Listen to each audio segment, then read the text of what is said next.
से लेकर बड़ा अपडेट आपको बताते चले। देश के अलग अलग शहरों में रोजगार मेले का आयोजन होना है। अभ्यर्थियों को नियुक्ति पत्र प्रधानमंत्री नरेंद्र मोदी सौंपेंगे।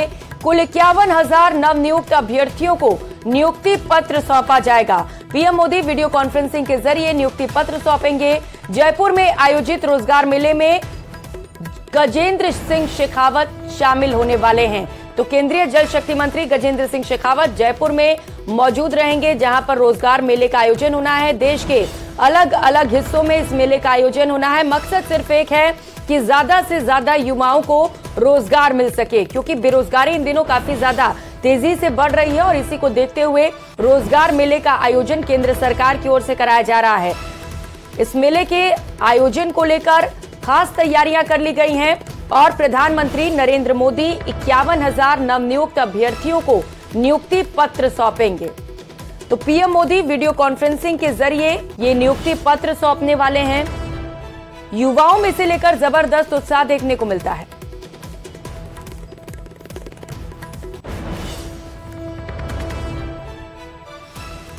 और अब बात G20 यूनिवर्सिटी कनेक्ट प्रोग्राम की करेंगे। यूजीसी कार्यक्रम का आयोजन करा रहा है। PM Modi G20 university connect programme में हिस्सा लेंगे।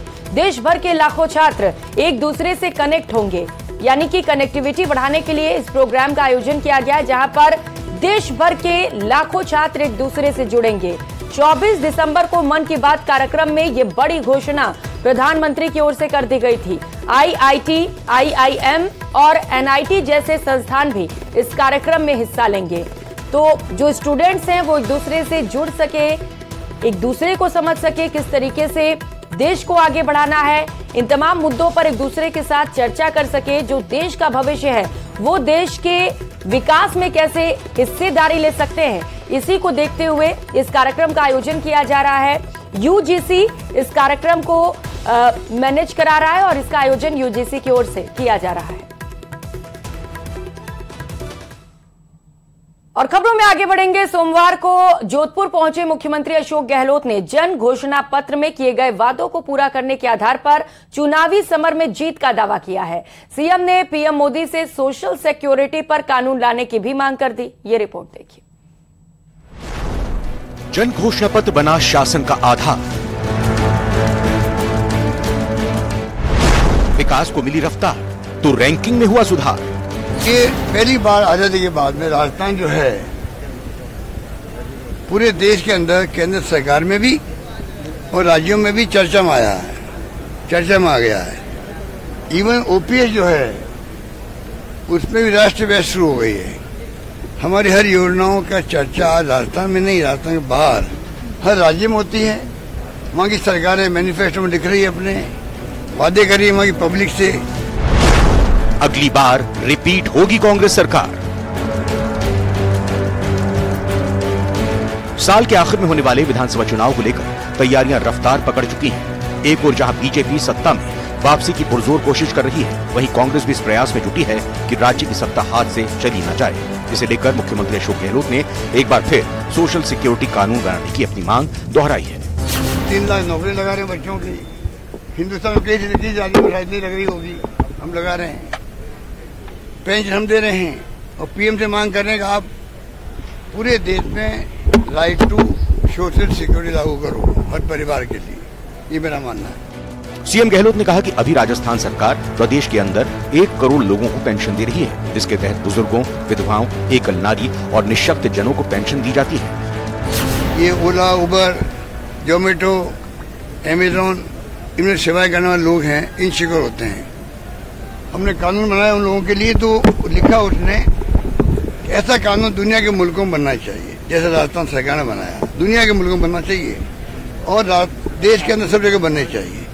इस प्रकार राजस्थान सरकार खुद लीड ले रही है। राइट टू हेल्थ दुनिया के कोई मुल्क में नहीं होगा जो आपको कानून बना के गारंटी दे रहा हो पब्लिक को। 25 लाख का बीमा, निरोगी राजस्थान का सब इलाज फ्री।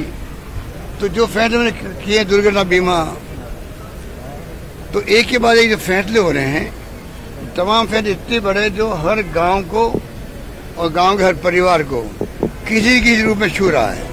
बढ़ती महंगाई और बेरोजगारी के बीच सीएम गहलोत का ये दांव बीजेपी और केंद्र सरकार को घेरने के लिए है, क्योंकि सोशल सिक्योरिटी का मुद्दा देश भर के लोगों से जुड़ा है। सीएम गहलोत का विश्वास है कि प्रदेश की जनता उनके विकास कार्यों पर मुहर लगाएगी। प्रदेश के विकास की कमान कांग्रेस को फिर सौंपेगी। इतिहास में इतना घोषणा पत्र कभी लागू नहीं हुआ होगा, उससे ज्यादा हमारा हुआ है। जो आपको भी मालूम पड़ेगा, जब नया आएगा घोषणा पत्र तो मालूम पड़ेगा पुराना घोषणा पत्र हमें कितना परसेंट लागू किया है। इतना मैं कह सकता हूँ, जन घोषणा पत्र जो था आधार बना के मैंने गवर्नेंस करी, उनके शानदार नतीजे हमारे सामने हैं और वही गवर्नेंस हमारी जनता तक पहुंची है। आज जनता, आम जनता बहुत खुश है। चुनावी समर में जीत हासिल करने के लिए सभी पार्टियों ने जनता के बीच वादों और योजनाओं की झड़ी लगानी शुरू कर दी है। यही कारण है कि प्रदेश की राजधानी जयपुर में 23 सितंबर को कांग्रेस अध्यक्ष मल्लिकार्जुन खड़गे, राहुल गांधी और सीएम अशोक गहलोत समेत कई नेताओं का जुटान हुआ और वोटर्स को साधने के लिए कई वादे किए। Bureau report, news 18 Rajasthan. रुक कर लेते हैं इस बीच मिल रही बड़ी खबर का। जयपुर से बड़ी खबर सामने आ रही है। कांग्रेस विधायकों के सामूहिक इस्तीफे पर आज सुनवाई की जानी है। कांग्रेस विधायकों के सामूहिक इस्तीफे पर हाईकोर्ट में सुनवाई होगी। नेता प्रतिपक्ष राजेंद्र राठौड़ की याचिका पर सुनवाई की जानी है। तो एक साथ कई विधायकों ने इस्तीफा दिया था और इसी मामले को लेकर नेता प्रतिपक्ष राजेंद्र राठौड़ ने याचिका दायर की थी और हाईकोर्ट आज इस पूरे मामले पर सुनवाई करने वाला है। बड़ा महत्वपूर्ण है ये, और सुनवाई में क्या दलीलें पेश की जाती हैं दोनों ही पक्षों की ओर से, ये देखना है।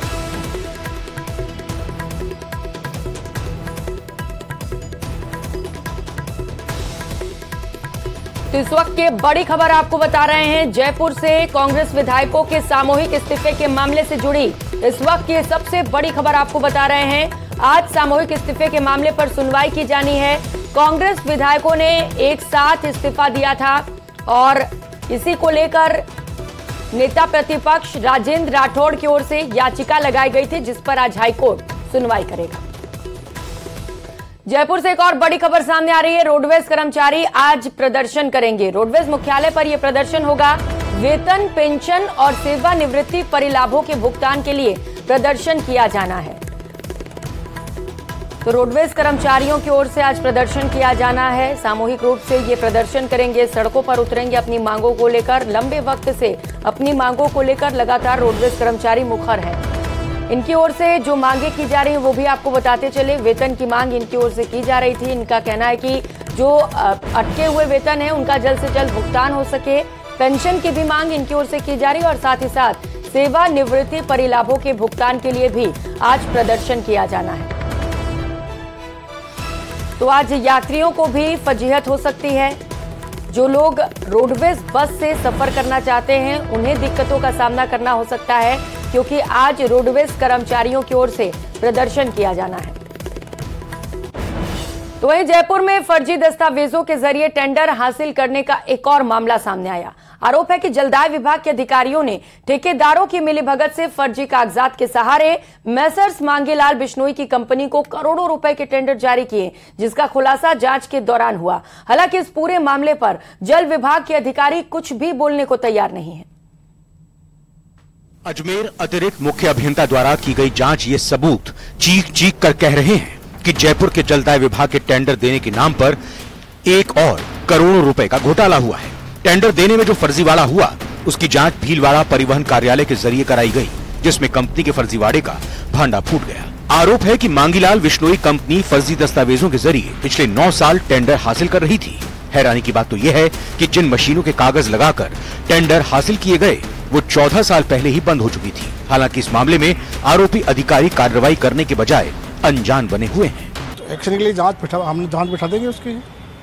कब बैठाएंगे सर? जैसे हमको रिपोर्ट मिलेगी हम बिठवा देंगे जांच। रिपोर्ट तो आपको दे दी गई है, अपील खारिज होती है। तो मैंने अपील देने के बाद मैंने जांच बिठवाने के लिए बोल दिया है। कौन बैठाएगा जांच? जांच ऐसी राज्य सरकार जैसे डायरेक्शन आएगा दे देंगे हम। अभी तक आपको डायरेक्शन नहीं है? नहीं, अभी डायरेक्शन नहीं। मामले का खुलासा होने के बाद राज्य सरकार बैकफुट पर है, जबकि बीजेपी को सरकार के खिलाफ बोलने का मौका मिल गया है। जानकारों की माने तो भाजपा सांसद केवड़ीलाल मीणा ने मांगीलाल बिश्नोई कंपनी के फर्जी दस्तावेजों के जरिए दिए गए टेंडर की शिकायत प्रवर्तन निदेशालय से कर दी है। इसके अलावा मुख्य अभियंता रामकरण मीणा का मोबाइल फोन जब्त कर फर्जी दस्तावेजों से टेंडर जारी करने संबंधी अहम सबूत भी प्रवर्तन निदेशालय और एसीबी ने जुटाए हैं। गौर करने वाली बात तो यह है कि यह कोई पहला मामला नहीं है। जब फर्जी कागजातों के जरिए किसी कंपनी को टेंडर दिया गया हो। इससे पहले श्री श्याम और गणपति कंपनी को इस तरीके से फर्जी दस्तावेजों के सहारे 900 करोड़ रुपए के टेंडर जारी करने के आरोप लगे थे। इस मामले में प्रवर्तन निदेशालय ने मैसर्स श्री श्याम और मैसर्स गणपति कंपनी को ब्लैक लिस्ट कर दिया था। राकेश शर्मा, न्यूज 18 राजस्थान, जयपुर। और अलवर से इस वक्त की बड़ी खबर सामने आ रही है। खैरथल के टपूकड़ा में सड़क हादसा हुआ। एक ही परिवार के 3 लोगों की दर्दनाक मौत हो गई। रास्ते में पीछे से कार ने बाइक को टक्कर मार दी। खेत में काम करके बाइक से घर लौट रहे दंपति और बेटी, और इस हादसे में 3 लोगों की दर्दनाक मौत। तो बेहद दर्दनाक हादसा, जहां पर दंपति सहित बेटी की भी मौत हो गई है। अलवर से ये बड़ी खबर आपको बता रहे हैं। खैरथल के टपूकड़ा से जहां पर भीषण सड़क हादसा हुआ, एक ही परिवार के 3 लोगों की दर्दनाक मौत हो गई। खेत में काम करने के बाद ये तीनों बाइक से घर लौट रहे थे और इसी दौरान पीछे से आ रही कार ने इनकी गाड़ी को टक्कर मार दी और वहीं पर इन तीनों की मौत हो गई। तो रफ्तार का कहर देखने को मिला है। कार चालक की लापरवाही की वजह से ये भीषण सड़क हादसा हो गया, जहां पर मां और पिता सहित बेटी की भी मौत हो गई। अब पुलिस घटनास्थल पर पहुंची है। शवों का पोस्टमार्टम कराया जाएगा और पुलिस पूरे मामले को लेकर जांच पड़ताल भी कर रही है। अलवर से इस वक्त की बड़ी खबर आपको बता रहे हैं, जहां पर भीषण सड़क हादसा हो गया है और एक ही परिवार के 3 लोगों की मौत हो गई है।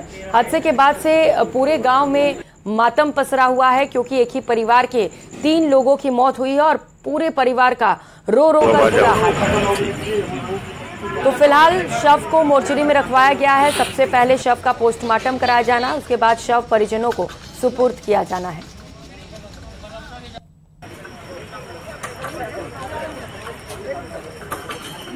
राजेंद्र सहयोगी हमारे साथ जुड़ चुके हैं। राजेंद्र, लग ऐसा रहा है कि कार चालक की लापरवाही से हादसा हुआ है।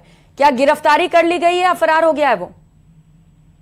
जी, कार चालक मौके से फरार हो गया है, लेकिन अभी पुलिस जो ये दावा कर रही है कि कार चालक जो है उसकी पहचान कर ली गई है और उसे जल्द गिरफ्तार कर लिया जाएगा। लेकिन जिस तरीके से ये हादसा हुआ है, बाइक सवार ज्ञान सिंह, उसकी पत्नी गीता और बेटी 20 वर्षीय सुनीता कपास की जो है उसको चुनकर जो होते हैं तोड़ करके मजदूरी करके वापस अपने गांव की तरफ लौट रहे थे। तभी तेज गति में जो बाइक के पीछे से टक्कर मारी है कार चालक ने, उसकी वजह से तीनों की मौत हुई है। अभी पुलिस कुछ देर बाद बेटी का अलवर में पोस्टमार्टम करवाएगी और जो दंपति हैं, उनकी बेटी के माता पिता, उनका टपूकड़ा के अस्पताल में शव रखा हुआ है, वहां उनका पोस्टमार्टम किया जाएगा।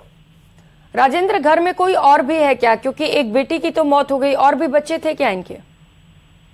जी, परिवार के भाई है, बेटी जो एक बेटा है और दूसरी बहन जो है उसकी शादी कर दी गई है। तो अभी जो परिवार में अन्य लोग हैं, चाचा जो लोग हैं, उनके मृतक का भाई है, वो सभी लोग यहाँ, कुछ लोग अस्पताल में अलवर में हैं, कुछ वहां पर हैं। 8 बजे के बाद अस्पताल खुलेगा, तब उनका पोस्टमार्टम करवाया जाएगा। ठीक है, पोस्टमार्टम के बाद शव परिजनों को सौंपा जाएगा। क्योंकि कार चालक की लापरवाही से यह हादसा हुआ है, राजेंद्र, पुलिस कह रही है कि पता चल चुका है कौन है ड्राइवर। गिरफ्तारी कब तक कर ली जाएगी और घर वालों की ओर से कोई मांग रखी गई है क्या? जी, देर रात का जो पूरी हादसे के बाद में अस्पताल पहुंचाया गया, वहां से इनको लाया गया। उसके बाद मुकदमा दर्ज करने के बाद पुलिस जो है आसपास के जो सीसीटीवी फुटेज और जो टोल नाका है, वहां के जो फुटेज के आधार पर कार की पहचान करने की बात कर रही है। लेकिन पुलिस ये भी कह रही है जांच की जा रही है पूरे मामले। ठीक है राजेंद्र, तो जांच जारी है। बहुत शुक्रिया आपका तमाम जानकारियों के लिए। ये टपूकड़ा से आ रहे थे कपास बीन के, नरमा बीन के। कहाँ आ रहे थे? ये नौगांव में एक्सीडेंट हुआ। सुनीता इस लड़की का नाम है, इसके पापा का नाम ज्ञान है और मम्मी का नाम अमिता है। तीनों आ रहे थे? ये तीनों मोटरसाइकिल पे आ रहे थे, पीछा से टेम्पू ने टक्कर मारी और जैसे ये रास्ता में घूमे अपनी तरफ, उससे पीछे से निकली सीधी टक्कर, इनको तीनों उनको लगी है। वे तो वहीं एक्सपायर हो गए और इस लड़की को हम दिया। सिरोही के आबू रोड से बड़ी खबर सामने आ रही है। गाड़ियों पर पत्थर बरसाए जा रहे हैं। निचला खेड़ा और निचला गढ़ में पत्थरबाजी की सूचना सामने आ रही है। राहगीरों पर पत्थरबाजी की घटना सामने आई है। कार में अचानक पत्थरबाजी से एक महिला घायल हो गई। घायल को इलाज के लिए आबू रोड के ट्रॉमा सेंटर में भर्ती कराया गया है। 007 गैंग के पत्थरबाज हमलावर बताए जा रहे हैं। सूचना के बाद पुलिस सूचना पर जांच का हवाला दे रही है, लेकिन बड़ा सवाल यह है कि ये पत्थरबाज गैंग एक्टिव क्यों है, क्या मकसद इसके पीछे। हालांकि पुलिस का कहना है कि इस पूरे मामले पर जांच की जा रही है। राहगीरों पर अचानक एकाएक पत्थरबाजी होने लग गई, जिससे हड़कंप तो मचा ही, साथ ही साथ एक महिला चोटिल भी हो गई है, जिसे ट्रॉमा सेंटर में भर्ती कराया गया और लगातार वहां पर महिला का इलाज भी जारी है। सिरोही के आबू रोड से इस वक्त की बड़ी खबर आपको बता रहे हैं, जहां पर गाड़ियों पर जमकर पत्थर बरसाए गए। निचला खेड़ा और निचला गढ़ में पत्थरबाजी की सूचना सामने आ रही है, जहां पर जो गाड़ियां रास्ते से गुजर रही हैं उन पर पत्थरबाजी की जा रही है। लेकिन सवाल यह है कि आखिर पुलिस इस पत्थरबाजी पर लगाम क्यों नहीं लगा पा रही। तो एक कार में अचानक से पत्थरबाजी हुई, जिसमें एक महिला को चोट भी आई है। घायल महिला को आनन फानन में अस्पताल पहुंचाया गया। तस्वीरें भी आपको दिखा रहे हैं उस गाड़ी की जिस पर पत्थरबाजी की गई। अब सवाल यह है कि आखिर ये पत्थरबाजी कौन कर रहा है, इसके पीछे वजह क्या है। हालांकि अभी 007 गैंग के ये पत्थरबाज हमलावर बताए जा रहे हैं, लेकिन पुलिस का कहना है कि इस पूरे मामले पर अभी जांच जारी है। और सीकर के रामगढ़ शेखावाटी थाना इलाके में नाबालिग से सामूहिक दुष्कर्म और कुएं में डालने के मामले में पुलिस ने 2 आरोपियों को गिरफ्तार किया है। सीसीटीवी फुटेज के आधार पर पुलिस आगे की कार्रवाई में जुटी हुई है। बता दें कि घर लौटते समय नाबालिग का अपहरण कर उसके साथ दुष्कर्म किया गया और फिर उसे कुएं में फेंक दिया गया था। पुलिस ने इस मामले में जल्द से जल्द चालान पेश कर आरोपियों को सजा दिलवाने का भरोसा दिया है।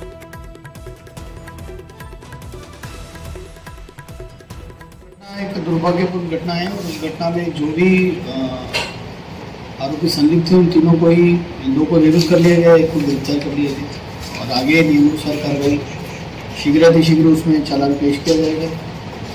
विक्टिम को जो भी कंपेंसेशन नियमानुसार दे हैं उसकी त्वरित प्रक्रिया अपनाते हुए उसको कंपेंसेशन दिए हो और प्रकरण में आरोपियों के विरुद्ध जल्द से जल्द चालान पेश करके उसे केस ऑफिसर स्कीम में लेके हमारी कोशिश रहेगी कि भाई न्यायालय से भी उनको कठोर से कठोर। तो घर लौटते वक्त एक नाबालिग के साथ ये घटना घटी थी, जहां पर कुछ लोगों ने नाबालिग को किडनैप किया, उसके साथ गैंगरेप किया और उसके बाद हत्या कर उसके शव को कुएं में फेंक दिया था। इस मामले में कार्रवाई जारी है। मामले में 2 आरोपियों को गिरफ्तार भी किया गया है। सीसीटीवी फुटेज के आधार पर पुलिस का कहना है कि आगे की कार्रवाई भी जारी है और जमकर इस मामले को लेकर सियासत भी हो रही है। बीजेपी को एक और बड़ा मुद्दा मिल गया है और कह रही है कि राजस्थान में जंगल राज है। रुक करेंगे एक और बड़ी खबर का। राजस्थान यूनिवर्सिटी से बड़ी खबर है, जिसे पहली महिला कुलपति मिली है। प्रोफेसर अल्पना कटेजा को राजस्थान यूनिवर्सिटी का कुलपति बनाया गया है। अर्थशास्त्र विभाग की प्रोफेसर अल्पना कटेजा हैं, जिन्हें कुलपति की जिम्मेदारी दी गई है। महारानी कॉलेज की प्रिंसिपल भी अल्पना कटेजा रह चुकी हैं। आरयू के शैक्षणिक माहौल को मजबूत करने की बात उनकी ओर से कही गई।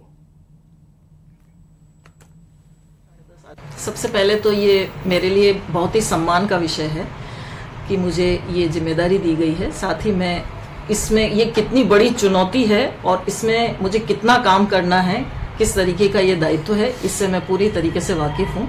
तो उस चुनौती को स्वीकार करते हुए मैं महामहिम राज्यपाल जी का बहुत बहुत धन्यवाद करना चाहती हूँ, जिन्होंने मुझे ये अवसर दिया कि मैं कुछ इस विश्वविद्यालय के लिए कर सकूँ। क्योंकि मैं इस विश्वविद्यालय का लंबे समय से भाग रही हूँ, तो मैं यहाँ की चुनौतियों से, समस्याओं से और संभावनाओं से बहुत अच्छी तरीके से वाकिफ हूँ। और खबरों में आगे बढ़ते हुए इलेक्ट्रिसिटी सर्विसेज लिमिटेड द्वारा शहर के सेक्टर 13 में लगाए गए 33 केवी विद्युत ग्रिड सब स्टेशन का तकनीकी शिक्षा और आयुर्वेद राज्य मंत्री डॉक्टर सुभाष गर्ग ने लोकार्पण किया। इस ग्रिड सब स्टेशन को चालू होने से क्षेत्र के तकरीबन 20,000 उपभोक्ताओं को बिजली कटौती की समस्या से निजात मिलेगी। इसका लोकार्पण हुआ है, जिसका 5-6 महीने पहले माननीय मुख्यमंत्री जी ने शिलान्यास किया था। मुझे खुशी है यहाँ आसपास का जो सेवर का अर्बन एरिया है, जेल वाला एरिया है, 13 सेक्टर का एरिया है, इनकी जो डिमांड बढ़ गई थी और ओवरलोड की बड़ी प्रॉब्लम थी, आए दिन ट्रिप होती रहती थी, उस बिजली की समस्या से यहाँ की पूरी सरदारी को निजात मिलेगा और रेगुलर रूप से जो है बिजली की सप्लाई हो सकेगी। मैं BSEL को भी धन्यवाद देना चाहता हूँ, UIT को भी धन्यवाद देना चाहता हूँ कि UIT की तरफ से जो सरकार की तरफ से लैंड जो उपलब्ध कराई गई थी, UIT ने उसका पैसा दिया था, UIT का भी धन्यवाद दूंगा। उधर हिंडौन विधायक भरोसी लाल जाटव ने जिला अस्पताल में 35 लाख की लागत से बनने वाले ब्लड बैंक भवन का शिलान्यास किया। कार्यक्रम में शिला पट्टिका का अनावरण और भगवान गणेश की तस्वीर के समक्ष दीप प्रज्वलित कर माला पहनाई गई। इसके बाद अस्पताल स्टाफ की ओर से माला और साफा पहनाकर सम्मानित किया गया। जिला अस्पताल में 100 सिलेंडर ऑक्सीजन जनरेशन प्लांट का भी निर्माण कराया गया है।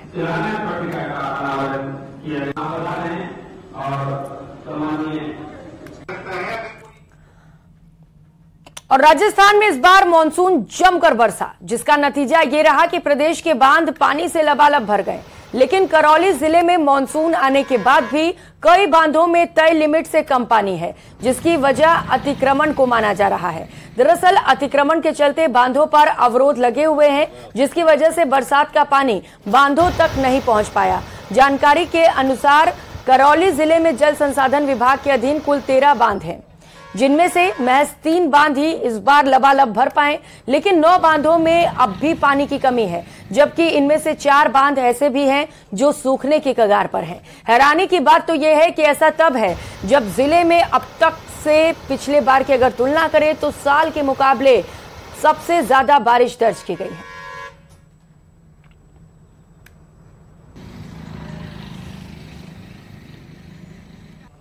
खबर कोटपुतली से है। जिले के बानसूर कस्बे की ढाणी नोंदाली के पास कड़वी से भरी पिकअप में आग लग जाने से अफरा तफरी का माहौल हो गया।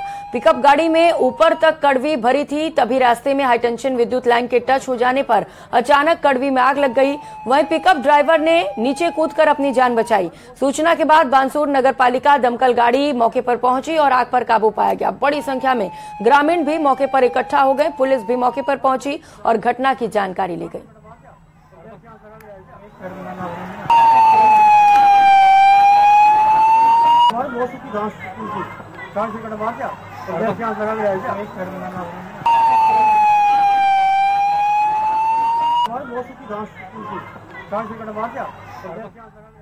और रुक करेंगे अगली खबर का। भरतपुर की पुलिस एक्शन मोड में है। पुलिस ने चोरी, लूट और डकैती की 7 वारदातों का खुलासा किया है और 4 आरोपियों को गिरफ्तार किया है, जिनके पास से चोरी के तकरीबन 15 लाख रुपए बरामद किए गए। बता दें, नकबजनी की वारदातों पर अंकुश लगाने के लिए पुलिस की कई टीम गठित की गई थी और इसी के तहत नदबई थाना पुलिस ने कार्रवाई करते हुए 4 आरोपियों को गिरफ्तार किया, जिनसे पुलिस पूछताछ कर रही है।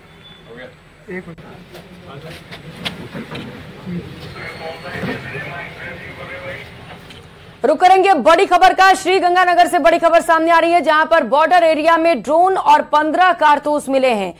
चक 2-8 ढाणी की रोही में ये क्षतिग्रस्त ड्रोन मिला है, जिसकी तस्वीरें इस वक्त आप देख पा रहे हैं। किसान ने BSF और पुलिस को इसकी जानकारी दी। BSF ने ड्रोन और कारतूस को कब्जे में ले लिया है। BSF और केसरी सिंहपुर पुलिस ने इसे लेकर अभियान चलाना भी शुरू कर दिया है।